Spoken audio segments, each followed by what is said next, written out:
What's up, everybody? Let's spin some yarn. So I'm going to talk about something that it came up earlier, I think it was last week, on social media, and then it became a topic of conversation today while I was at work. Fun fact, I'm back at work as of last week, Monday, which, I mean, it's August 25th as I'm recording this, and I should post it today as well. So, the social media post was the one that I want to say it was the stuff my LPO says with a different word, and it was some idiot, and I considered my verbiage before doing this, but it's just I can't fathom another motivation. It decided to walk around. I guess it's marked as Chiefs parking. Some sailors that I interacted with off of that ship that I'll leave out of it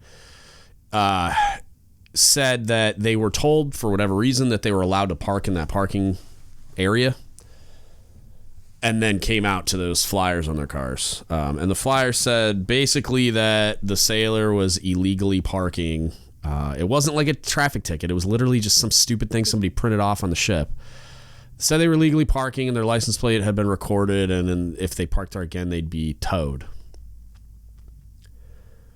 I can't even, because if it was legit, the move here, which I've been involved in something similar, is you call base security and you have them come do their job. And I'm not bagging on security here. They're not going to always know, even though they patrol, I'm sure, but they're not always going to know that there's an issue. But if there really is an issue here, which I'm going to get to why I think this whole thing is just absurd and how we could have prevented this from ever happening in the first place. But if there really was some kind of an issue, like there's a time where a commander's VIP spot in front of a building that is a regional commander's building, right? It's like the only reason this spot exists is for guests who are coming to visit the commander. Like, that's where they park. The people were just parking there all the time. So eventually we called base security, and then we had some of the chiefs of the command got trained to write traffic tickets, which is a thing that you can do. You can get trained, and they went out and did parking enforcement on behalf of base security. They issued actual tickets, the same tickets that base security would issue you. So that's another thing that could have happened if anybody really was invested in this outside of one person that's probably just angry, or a couple, I don't know, whatever. And so when it came up, I was just immediately just disgusted with the fact that somebody would actually conceive this as an idea and then do what they had to do to work it through to completion, and not in the meantime calm down and become a reasonable human being again. And then they walked out after printing this, I'm sure on government printers with government ink, and then walked out to all these cars and papered these sailors' cars with these stupid flyers. And so the first reason that, besides the obvious stuff, which I'm going to get to, the first reason it bothered me so much is because I've been in the submarine force for my entire career, and I've never experienced E7 and above parking, with the sole exceptions being when I was in the shipyard, there was a parking garage where the first level was E7 and above, but then every level above that wasn't. It was everybody else. That was iffy, or I was just and most of the time I didn't park there anyway. But I did sometimes, and it was because there was no other parking spots usually when I was getting there, or it is convenient and it's easy. It's the easy answer, and sometimes I don't think about it, but it's not egregious in my mind where there's because of the E7 above parking that I'm usually told about. It's way up front, and there's reserved spots with signage where it's you don't have to worry about getting to work early or whatever, and you don't have to worry about not having a parking spot, and there's just an asinine amount of spots blocked off to the flavor of 30% occupancy at all times, where these junior sailors are struggling to find parking, and you can't find it if you get there after a certain time. I've experienced, I was a senior chief on a submarine, and it's if you got to work after 7:30 in the morning, you were not parking legally. There's just nothing there. And it's and I already had to walk a mile to get through all the security checkpoints and get to the actual submarine on the pier. But that aside, it's a lot of times if you didn't get there super early, there's this parking lot where you got to walk down, no joke, like over 100 stairs down this giant hill to get to the pier, just to get to the security checkpoints. Then you got to walk even further to get to the boat. So I mean, it's like another 10-12 minutes from your vehicle to the actual submarine. And there's other places where it's even worse than that, like where it's like there's even more security. It's, you're like walking, you got a program like 15 minutes in. The only time I've, no joke, like had my own parking spot was when I was in SEL, and it was, the parking lot was in front of the building, like where everybody was the exact same distance from the front door anyway, but for whatever reason they had reserved parking. And even then we still raffled it off sometimes, but it was more just so that I didn't have my parking spot more than anything else. But it's like I had to walk a whole extra 7 seconds. It was like my commute from my car to the door to the building was 20 seconds. Like it was the parking lot. There was always parking. It was a gigantic parking lot. Not that hard to get into the building kind of thing. And that's it. Like the whole time I've been in the submarine force, it's never been real. Like it's just, and I'm sure there's a spot, like don't quote me. Like I'm sure there's a spot on a submarine base somewhere where there's E7 and above parking. Like there is one pier that we occasionally use where I'm at where there's a small amount of E7 and above parking. But again, it's like the exact same distance from the pier security checkpoint. So it's kind of like, meh, well, like I don't think it needs to exist, and I'm going to get to that too, but it does, but I don't feel dirty about it because I'm not like stepping over junior sailors' quality of life to park there. That's the biggest problem that I have with this is like, so my theory is, my belief system, and I know this is not 100% like solution, even though it kind of is I'm supposed to be on the ship before junior sailors in my mind. And like I had some CSs I was talking to on the social media post commenting back and forth. They're like, oh, we're here before everybody anyway. And it's like, yeah, there's some people that have to get there super early and benefit by getting, in my universe anyway, benefit by getting the good parking by showing up so early. But like when I show up to the ship, it's like 6 something in the morning usually. If it's duty, it's even earlier. And I benefit from that by getting good parking. If I'm showing up to the ship early anyway, because like Liberty expiration for us generally in port is about 7:30. It depends on what's going on. It depends on what we're doing. It could be a little earlier, but the general kind of the normal rhythm is like 7:30. A lot of times some of the ships will do it by hull number because a lot of the hull numbers are like 7 something, right? So like 727 or 7 like 41 or whatever. But it's basically 7:30. So a lot of sailors get on the ship like, 7:15. Duty section turnovers earlier, blah, blah, blah. But like the Chiefs, we usually had a Chiefs meeting at 7 a.m. every morning. And then, so I'd get there even before that. So I had time to like set my stuff down, get settled, go check on the galley, make sure everything's cool. Sometimes I'd show up a little earlier just to kind of check on breakfast, make sure everything went off. Like it was just like a random spot check here and there because my guys were well trained and supervised. I usually didn't have to, worry too much about it, but it's good to surprise them now and again, but it's like I'm getting there, and so are all the other chiefs. I'm getting there before everyone else anyway.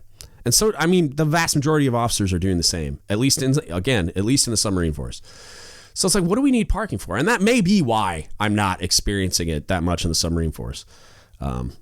But it's like I'm getting there before everybody. Like, so why do I need like reserve parking? And you can make a solid argument for the triad having parking. I get like CO's got to come and go for meetings a lot. XO, CMC / Cobb, like they got to leave and then come back a lot. And it's like, if you leave in the middle of the day, you're losing that parking spot. And it's like, I get it. And I'm sure parking is just as atrocious everywhere else in the Navy. Like I know on Norfolk, it can be really bad. I've talked to some friends that have been stationed there.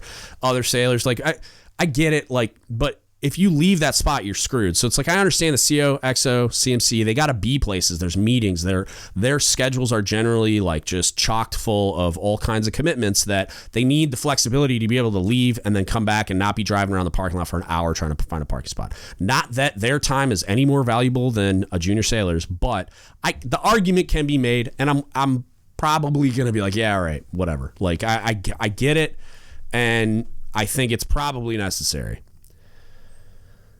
Outside of that, it's like, obviously, and I don't want to get wrapped around the axle about parking because this whole episode conceptually is like Chief's privilege.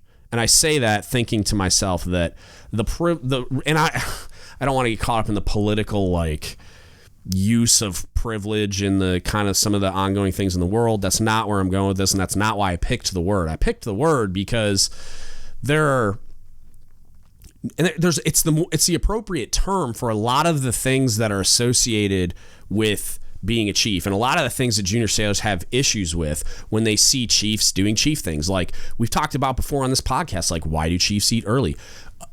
Going even further, because that's on submarines.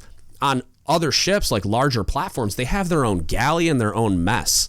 And that like melts my brain. And I've talked to other services, and I've talked to sailors on ships with like Marines and stuff. And the NCOs and other services have a hard time dealing with that, because they're told like, hey, you have to sleep away from your Marines, and you have to eat in this special place, and you have to do it. And they're like, no, like I'm going to eat with my Marines. And like when you have the conversation about like strong leadership and the things that people are going to be willing to follow, leading by example, that's creating all this artificial separation between the leader and their subordinates makes absolutely no sense. And I've had the conversation on this podcast about like chiefs needing a place to escape and meet privately and stuff. So like the closed door mess thing, having like a lounge area where they can have like closed door meetings, ranking boards, etc. And it's not always that, which is what I see a lot of junior sailors like, oh, that's not what always is going down in there. Like, you're right. The vast majority of the time, it's us decompressing and just having a space where I can say things that it's probably not appropriate for me to say in front of junior sailors, because I'm stressed out and because I'm frustrated and because I'm a human being that needs to like reach equilibrium before I go back out there and continue doing what I'm supposed to be doing. Is like, I'm not afforded the ability to like slip up in front of you guys and girls. I'm sure it happens all the time, and I'm sure you could relay a ton of stories, but it's not supposed to. So that space exists mostly for that reason. That's generally what it's used for, is for us to blow off steam and decompress and maybe argue about some stuff and like vent and get advice and kind of be more human and vulnerable even in front of our peers and our leadership, and hopefully get some advice and then get back out there and keep doing it. And that part of it is perceived a lot of the times on submarines as privilege, and I don't think that's what it is at all. It can turn into a little bit of that, but that space I think is really important. Even if they didn't sleep separately, I could care less. I could care less if they have their own head. I could care less if they eat separately. And on submarines, we don't have our own galley for chiefs. They generally, like, we have a table that's the chief's table. And even then, it's like on the submarines I've been on, it's like the oncoming watch changers will eat, and then the offgoing chiefs will eat. And then once there's like not enough chiefs to fill that table, I start putting junior sailors at it, because I want to get the crew through the line. I don't want to take up any more of their time than I have to waiting on a seat when there's only like 30 something seats on the mess decks on a submarine anyway. So it's like, I'm not going to make you wait even longer just because you're not allowed to sit in the special chair. Like, that's stupid. And so those artificial separations or things that are perceived to be privileges, like having your own mess, right? And I don't know what it's like now. I've heard stories from friends previously of what it's like on surface ships, and I've had things relayed to me. I've been in messes on surface ships just visiting, but I've never like experienced a full-fledged meal. I've never been stationed on a surface ship, so it's hard for me to say for sure. But like, I've heard that it's a lot different than what the crew experiences on the mess decks. I'll leave it at that, because I can't go into detail because I don't have the same experience.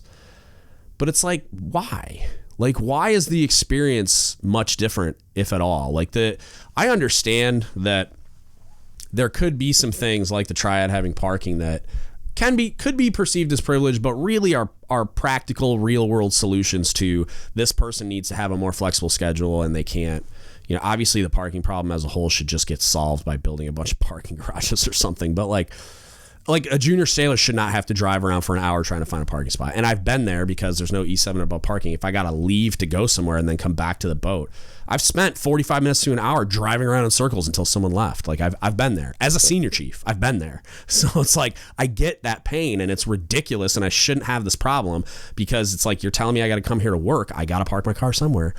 But the biggest part for me was this like perception that, or like the perception that there's an entitlement there, the sense of entitlement that like, I'm going to walk back onto the ship and print out flyers that say I'm special and you can't park here because you're not special. It like melts my brain that I'm making the assumption, and I'm pretty sure I'm right, that was a chief or chiefs that did that.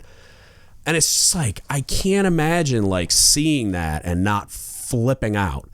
And just like, I've been in situations where, and I've talked about this in relation to DRBs, where when they start going off the rails, it's like, that's not what we're here for, and that's not what we do, and it's not in keeping with good order and discipline, just like whatever probably led them there. It's not the right answer. We're not here to like beat a sailor down even further. We're here to get answers and see what we can do to help remediate them and get them back to like fully operational status. Like, that's the point. And a lot of times people have a perception of what it is, and then they come into the mess assuming that that's what it is, having never actually experienced it. Or maybe they did experience it on the receiving end and it was a really negative experience, and they're just like basically faking it till they make it. Like, oh yeah, this is DRB. This is where we just scream at everybody, right? No, that's not what it's for. It's not what it's for. And if there's not a voice of reason there to tell them, no, that's not what it's for, to the flavor of, if I have to, I will tell the member being boarded, like, step out, because I got to fix some stuff. Like, step out. We got to talk. We got to confer real quick. And then I like start lacing the people that don't get it. It's like, what are you doing? So it's the same thing. It's like, your only job as an anchor wearing chief is to take care of junior sailors. Your only job. And every mechanism or like duty or collateral duty or whatever, every commitment you have in uniform that you're getting a paycheck cut from DFAS for every 2 weeks, that's it. That's what it all revolves around, right? Junior sailors are the sun. You're just revolving around it. Like, they're the center of the universe. You don't have to like that. You don't have to like embrace that concept even so much as you have to understand that and act it out in real life. Because if you don't, you're going to lose the faith of everyone, of every junior sailor looking up to you saying, what's next, chief? They're not even going to say it anymore. They're not going to come to you with their problems. They're not going to trust you, which we're seeing as an issue like constantly. It's running rampant. And they're not going to follow you. They're not going to want to be you. They're not going to want to replace you when the time comes. They're going to either go officer or go some other route, or they're going to separate, which is the most popular answer.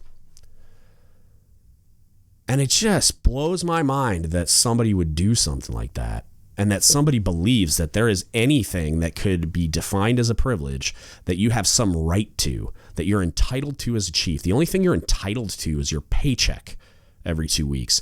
And as we just discussed, your paycheck is centered around you taking care of sailors, period, end of conversation. And I will absolutely debate and educate any chief that thinks this is incorrect. Reach out. We can talk about it. But I can't fathom somebody thinking that the right answer was to like paper all these cars so that junior sailors coming out from what I can only imagine was a really difficult day on the ship to find some ridiculous flyer on their car that's going to make them lose even more faith and trust in chiefs. I have such a hard time believing it's even real. And it blows my mind. And I'm sure there's a conversation that I could have if somebody really wanted to, about how like, oh, they're breaking the rules because the rules are the E7 and above, blah, blah, blah, blah, blah, blah. Like, all right, like, what's the spirit of that rule to begin with? Like, explain it to me. I'm standing by for an explanation that makes any kind of sense, because I can tell you what probably happens is a bunch of chiefs use their position to make their parking plight less difficult, and we ended up with a bunch of E7 and above parking all over the place. It's the same thing that I've had battles with like shipyard workers and contractors and all these other people that just throw signs up because they want to reserve their spots because they don't want to have to fight for parking in the morning. I'm like, that's not, no. Part of not, I mean, there's just not enough parking on bases, but that's part of the reason why you can't find anywhere to park. There's a lot down in that same place I drove around in circles for an hour looking for a parking spot. There's a lot that's like deemed this like special kid lot. I'm not going to go in. I don't want to like give anybody away or whatever, but it's like there's probably 30 or 40 spots in this little lot by a building that is at 20% occupancy at all times because somebody convinced somebody else that we needed a special person lot, and they put up signage and changed all the paint on this parking spots, and now no one parks there. But I got to drive around in for an hour to find a parking spot so I can go back to work. Meanwhile, I'll get ticketed for parking in these spots that no one ever parks in. So again, I don't want the focus of this to be parking, even though that was the example that kind of spun me up. But we had a conversation at work today, me and my department head and a first class that works for me, about like chief's privilege, about the things that you see happen in the Navy every day, that it's like this thing that it's like an expectation that was created somewhere along the line that everybody just kind of assumes now is like some right that chiefs have or some normal thing that chiefs do, like some entitlement when you put on anchors. And it's like there's nothing. There are zero things, and I'll debate anybody on this. There are zero things that you are entitled to besides your paycheck. But you have the responsibility to take care of junior sailors. Whoever the genius is that decided that papering cars with those stupid flyers, or any other example that you could think of, like go talk to a junior sailor. They give you 10 examples of when a chief was rude to them or acted entitled or like, skipped in front of them in the chow line or whatever. Where we got to sit here and ask ourselves, like, how did this happen? And the people that made that like decision-making process happen, where they went and printed those things and papered those cars, it's like, how did you get there? How did you get there in their head? And in what way was that taking care of junior sailors in any way, shape, or form? And don't try to sell me on you were enforcing good order and discipline, because that's the worst excuse and just outright lie that you could possibly come up with.